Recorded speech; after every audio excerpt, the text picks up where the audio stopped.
ప్రారంభంలో నేను పాడుతూ సంభవామి యుగే యుగే అన్నాం. ఇది సంస్కృతం. దీనికి అర్థం తెలియడం కోసమే ఏ కాలంలో ధర్మానికి నష్టం జరుగుతుందో, ఏ కాలంలో ధర్మానికి హాని కలుగుతుందో ఆ సమయంలో పరమాత్ముడి క్యారెక్టర్ ఏమిటంటే, పరమాత్ముడి ఆలోచన విధానం దుష్ట శిక్షణ, శిష్ట రక్షణ, ధర్మ సంరక్షణ. దీన్ని నిలబెట్టేందుకు పరమాత్ముడు ఒక అవతారం తీసుకుంటాడు, కొన్ని సోల్స్లోకి ప్రవేశిస్తాడు. అలా ప్రవేశించిన సోల్సే ఖచ్చితంగా ఎవరి దగ్గరికి తీసుకువెళ్తే ధర్మం కరెక్ట్గా జనాల్లోకి వెళుతుందో, ఎవరైతే కరెక్ట్గా తీసుకువెళ్ళగలరో ఆయనే శ్రీ బోయపాటి శ్రీను గారు. మనస్ఫూర్తిగా అభినందనలు. ఆయన నాకు స్టోరీ చెప్తున్నప్పుడు మనకి ఛాందోగ్యోపనిషత్తు ఒక గొప్ప మాట చెప్తుంది, తత్వమసి అని. తత్ త్వం అసి అంటే అదే నీవు అయి ఉన్నావు. అంత డెడికేషన్తో చేస్తే మాత్రమే ఈ ధర్మం జనాల్లోకి వెళ్తుంది. ఇది సినిమా అనుకుని దీన్ని ఎంటర్టైన్మెంట్ అనుకుంటే చాలా పొరపాటు మిత్రులారా. ఇందాక మా మిత్రులతో కలిసి అనుకుంటున్నప్పుడు శివరాత్రి 2 నెలల ముందే వచ్చిందన్న ఒక దివ్యమైన అనుభూతి కలిగింది మాకు. ఎప్పుడైతే బోయపాటి శ్రీను గారు నాకు నిజానికి ఈ సినిమాలో కీలకమైన సన్నివేశంలో 2 భగవద్గీత శ్లోకాలు నా చేత పాడించినందుకు ముఖ్యంగా బోయపాటి శ్రీను గారికి, బాలకృష్ణ గారికి, అలాగే నిర్మాతలకి, అతి ముఖ్యంగా పాటని స్వరాన్ని తనే అయిపోయి భావించి ఒక తపస్విలాగా చేయగలిగే తమన్ గారికి ప్రత్యేకమైన కృతజ్ఞతలు తెలియజేసుకుంటూ, భారతదేశంలో గుర్తుపెట్టుకోండి మిత్రులారా, ఈ సినిమా నుంచి మనం బాగుంది, బాలయ్య గారి నటన బాగుంది, బాలయ్య గారి నటన ఎప్పుడు బాగానే ఉంటుంది. నాకు ఇటీవలే ఒక్క విషయం చెప్పి నేను ముగిస్తాను. ఇటీవలే నాలో సనాతన ధర్మ బీజ జ్ఞానాన్ని నాటి ఇటీవలే నన్ను వదిలి వెళ్ళిపోయిన మా నాన్నగారికి అత్యంత ప్రీతిపాత్రమైన నటుడు నందమూరి బాలకృష్ణ గారు. ఎందుకు నాన్న అని అడిగితే నాన్నగారు చెప్తుండేవాళ్ళు, ఎన్టీ రామారావు గారి తర్వాత ఒక్క శరీరంలో మాత్రమే ఒక డైలాగు అంత పండుతుంది నాన్న, ఫ్లూటు జింక ముందు ఊదు, సింహం ముందు కాదు అని చెప్పాలన్నా ఆయనే. రెండవది మనకు అర్థం కాకపోవచ్చు, వాగర్ధావివ సంపృక్తౌ వాగర్ధ ప్రతిపత్తయే జగతః పితరౌ వందే పార్వతీ పరమేశ్వరవు. అది కూడా అంతరమ్యంగా అంత భక్తి పారవశ్యంతో ఇమిడిపోయేది ఒక్క బాలకృష్ణ గారి నటనలో మాత్రమే, ఆ శరీరంలో మాత్రమే, ఆ జన్మకి మాత్రమే. కాబట్టి పరమేశ్వరుడు ఇంతమందికి ఈ కాంబినేషన్లో ఒక ధర్మాన్ని నిలబెట్టడం కోసం బోయపాటి శ్రీను గారు నాతో మాట్లాడుతున్నప్పుడు ఈ సినిమా సారాంశం అంతా 4 ముక్కల్లో ఏమిటో తెలుసా మిత్రులారా? ప్రతివాడు గుర్తుపెట్టుకుని ఆచరించవలసింది దైవభక్తి, దేశభక్తి, కర్తవ్య నిష్ఠ, నిష్కామ కర్మ. దానికోసం ప్రాణత్యాగం చేసినా కూడా ఓకే అన్నాడు పరమాత్ముడు. శ్రేయాన్ స్వధర్మో విగుణ పరధర్మా స్వనుష్ఠితాత్ స్వధర్మే నిధనం శ్రేయ పరధర్మో భయావహ. మీలో ఎంతమంది హిందువులు ఉన్నారంటే చాలామంది చేతులు ఎత్తుతాం. కానీ దురదృష్టం ఏమిటో తెలుసా మిత్రులారా?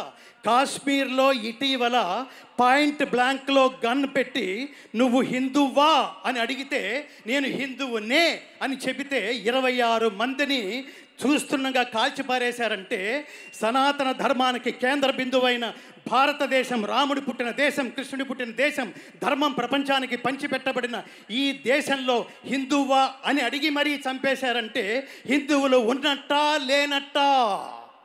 హిందువులు ఉన్నట్టా లేనట్టా? సనాతన ధర్మం బతిక ఉన్నట్టా లేనట్టా?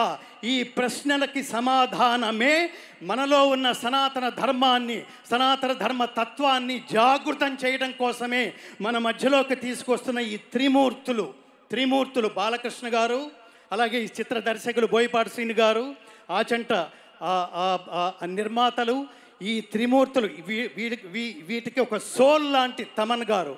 మనం గుర్తుపెట్టుకోవాల్సిన బాధ్యత ఇక్కడ చప్పట్లు కొట్టి వెళ్ళిపోవటం కాదు. ఈ సినిమా నా దృష్టిలో ఎంటర్టైన్మెంట్ విత్ ఎన్లైటన్మెంట్, అంటే వినోదంతో కూడిన ఆత్మజ్ఞానం.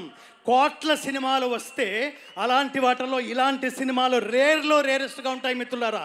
దీన్ని అర్థం చేసుకోవడానికి ప్రయత్నిద్దాం, ఈ సినిమా తత్వాన్ని దీన్ని ఆచరించడానికి ప్రయత్నిద్దాం. భగవద్గీత అంటే మతం కాదు, నా చేత అది పాడించారు. భగవద్గీత అంటే మతం కాదు, జ్ఞానం. భగవద్గీత అంటే జీవన గీత, మరణ గీత కాదు. భగవద్గీత అంటే ఉన్నత వ్యక్తిత్వ వికాస బోధనం, ఉత్తమ జీవన విధాన మార్గం. గీత నేర్చుకుంటే రాత మార్చుకున్నట్టే. అది ఈ సినిమా సారాంశం. కాబట్టి అందరం సనాతన ధర్మజ్యోతులై ప్రతి ఇంటి నుంచి ఒక్కొక్క వివేకానంద సృష్టి జరగాలంటే ఈ సినిమాని అర్థం చేసుకుని ఆచరించే లక్ష్యంతో ఈ సినిమాకి దయచేసి రండి. ఇది తప్పకుండా నా దృష్టిలో ఇది మనుషులు సెలెక్ట్ చేసుకున్న సినిమా కాదు మిత్రులారా, మనుషులు తయారు చేసుకున్న కథ కూడా కాదు, పరమాత్మ ఎంచుకున్న యూనిట్ వీళ్ళు. ఈ సినిమాలో పనిచేసిన ప్రతి ఒక్కళ్ళకి, ఈ సినిమాలో వెండి తెర మీద, వెండి తెర వెనక కనిపించే ప్రతి ఒక్కళ్ళు యోగం అంటాం దాన్ని, అదృష్టం అంటే లౌకికమైంది, యోగం. వీళ్ళు కారణ జన్ములు. ఇలాంటి సినిమాలు మళ్ళీ మళ్ళీ మళ్ళీ మళ్ళీ రావాలని, ఇలాంటి సినిమాలు కరెక్ట్గా లైన్లో నాకు అనిపిస్తోంది ఈ ఆవేశంలో. ఇట్లాంటి సినిమాలు బోయపాటి శ్రీను గారి దర్శకత్వంలో లైన్లో 10 సినిమాలు వస్తే భారతదేశంలో సనాతన ధర్మం సెటరైట్ అయిపోతుంది మిత్రులారా. నాకు అంత పెద్ద హోప్ ఉంది, సెటరైట్ అయిపోతుంది. మేము ఖచ్చితంగా హిందువులం, సనాతన ధర్మ బంధువులం అని మనం కరెక్ట్గా చెప్పుకోగలం. అంతటి విశేషమైన ఈ సినిమాలో నాకు భగవద్గీత శ్లోకాలు, నేను ఇంత ఆవేశంగా గట్టిగా ఎందుకు మాట్లాడుతున్నానంటే సనాతన ధర్మానికి దెబ్బ తగిలితే నేను ఊరుకోలేను. ఎందుకంటే I have dedicated my entire life to propagate the essence of Bhagavad Gita through out the world. ప్రపంచానికి భగవద్గీత సారాంశాన్ని, స్వార్థరహిత ఉత్తమ సమాజం నిర్మించబడడానికి భగవద్గీత ప్రచారమే నా జీవితంగా మలుచుకున్న వ్యక్తిగా బాధ్యతగా ఈ వేదిక మీద నేను మాట్లాడే అవకాశం ఇచ్చినందుకు, భగవద్గీత శ్లోకాలు నా చేత ఈ సినిమాలో ఒక కీలకమైన సందర్భం కోసం నా చేత పాడించినందుకు ముఖ్యంగా తమన్ గారికి నేను ప్రత్యేకమైన కృతజ్ఞతలు తెలియజేసుకుంటూ, జై బాలయ్య, జై బాలయ్య. ఇందాక ఒక పాటలో పాటంతా ఒక ఎత్తు, ఆయన ఓం నమ శివాయ అని ఆ గొంతులో మాత్రమే శ్లోకం పండుతుంది మిత్రులారా.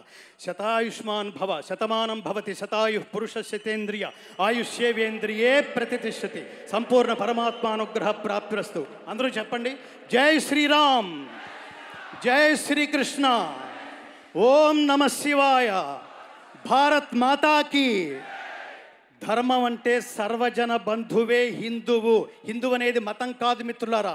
ఇది గుర్తుపెట్టుకుని అందరినీ కలుపుకుంటూ సనాతన ధర్మజ్యోతులై ప్రకాశింతురుగాక. జై శ్రీకృష్ణ. సర్వే జనా సుఖినో భవంతు.